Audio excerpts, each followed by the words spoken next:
2 വർഷമായി Dubai Al ഐൻ മനാസിർ ജയിലിലായിരുന്നു റിനാഷ്. 3 വർഷം മുൻപാണ് ജോലി തേടി ദുബായിൽ പോയത്.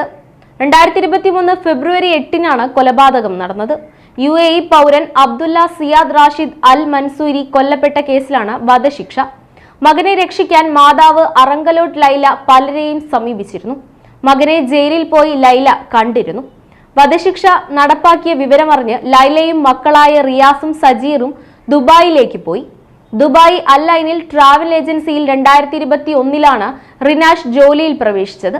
അതിനിടെ പരിചയപ്പെട്ട UAE പൗരന്റെ വീട്ടിലേക്ക് സാധനങ്ങൾ വാങ്ങി നൽകുകയും ചെയ്തിരുന്നു. അറബിയുടെ വീട്ടിൽ വെച്ച് റിനാഷും കൊല്ലപ്പെട്ട അബ്ദുള്ള സിയാദ് റാഷിദ് അൽ മൻസൂരിയും തമ്മിൽ വാക്കുതർക്കമുണ്ടായി. പിടിവലിക്കിടെ കുത്തേറ്റ് സിയാദ് റാഷിദ് അൽ മൻസൂരി മരിച്ചെന്നാണ് കേസ്. മരിച്ച വ്യക്തിയുടെ കുടുംബം മാപ്പ് നൽകിയാൽ റിനാഷിന് മോചനം നൽകുമെന്ന പ്രതീക്ഷയിലായിരുന്നു മാതാവ്. അതിനുള്ള വഴി തേടി ഇന്ത്യൻ എംബസി മുഖേന അബുദാബി ഭരണാധികാരി, മുഖ്യമന്ത്രി ഷാഫി പറമ്പിൽ MP തുടങ്ങിയവർക്ക് നിവേദനം നൽകി കാത്തിരിക്കുന്നതിനിടയിലാണ് വധശിക്ഷ നടപ്പാക്കിയത്. അബുദാബി അൽ ഐൻ ഷെയ്ഖ് മുഹമ്മദ് ബിൻ സയ്യിദ് നഹ്യാന് സങ്കട ഹർജിയും നൽകിയിരുന്നു.